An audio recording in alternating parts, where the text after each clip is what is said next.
Hey everyone, hope you're doing well. My name is Drew Creekmur and I'm the Director of Advisory Services here at Creekmur Wealth. In today's 5-Minute Finances, I want to talk about spring cleaning. We all know that whenever we get to March and April, it's about that time to go into the garage and start cleaning things out or getting down into your basement and your crawl space and starting working through things. And personally, I recently had an experience where I saw the impact of not doing spring cleaning. We bought a home that was about 35 years old and had one owner up until that point. And unfortunately, in our crawl space, we discovered that over the years, he'd just been stacking boxes. And the crawl space wasn't really well insulated, and there was a bit of leakage going on in there. And so we had a bit of a mold problem. And I really thought that was an interesting idea. I talked to thousands of folks around the country, and what I hear so often is when it comes to our financial life, it's kind of difficult to actually put in the time to do that deep spring cleaning on your personal finances. But it's really important that you consistently do that cleaning to make sure that you don't have an issue underneath the surface. So what are some issues that you may have in your financial life? Well, as we all know, things have gotten more expensive, right? So take a look at your cash flow. Say, hey, am I spending too much money in this area or that area? And that's impacting my ability to actually save for my future goals and dreams. And at the end of the day, if you don't have the right tools, it's really difficult to do that training, right? It's kind of tough to get in your bank account, your credit card statements, and say, well, hey, how much am I actually spending? And then be able to quickly calculate your average expenses for different categories. That's why, number one, to make your spring cleaning life easier financially, I would encourage you have the right tools in place.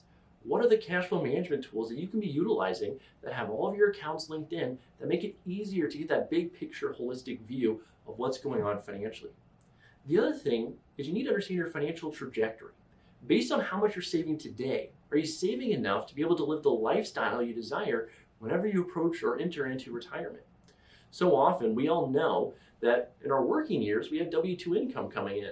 And so we're able to plan our lifestyle around that. But whenever we inevitably shift to that keeping of wealth phase in retirement, we no longer have that income stream. And so we have to live on what we've saved and accrued.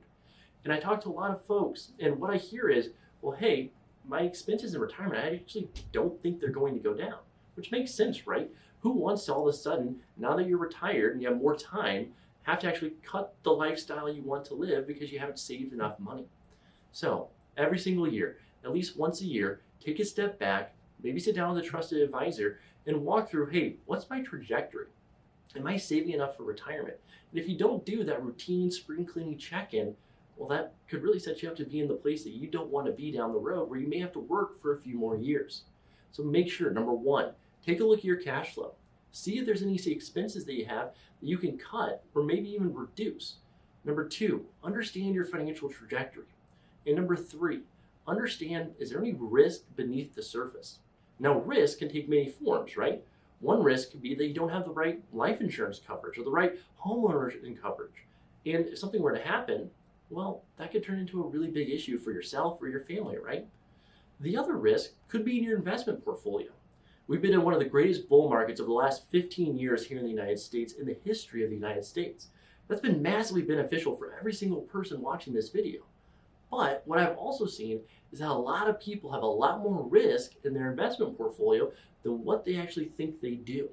So make sure you understand when it comes to your finances, hey, if the market were to pull back 20%, how much may I actually lose based upon how I'm investing today?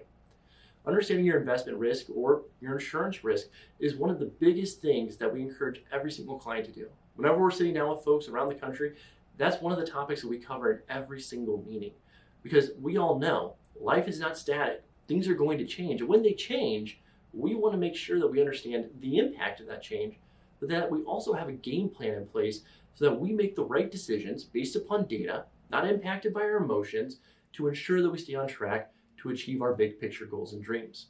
So, no matter where you're at in your financial life, maybe you're just starting out, maybe you're mid-career, or even approaching or in retirement, doing a bit of spring cleaning on your finances can uncover some opportunities and some risks that you are able to address.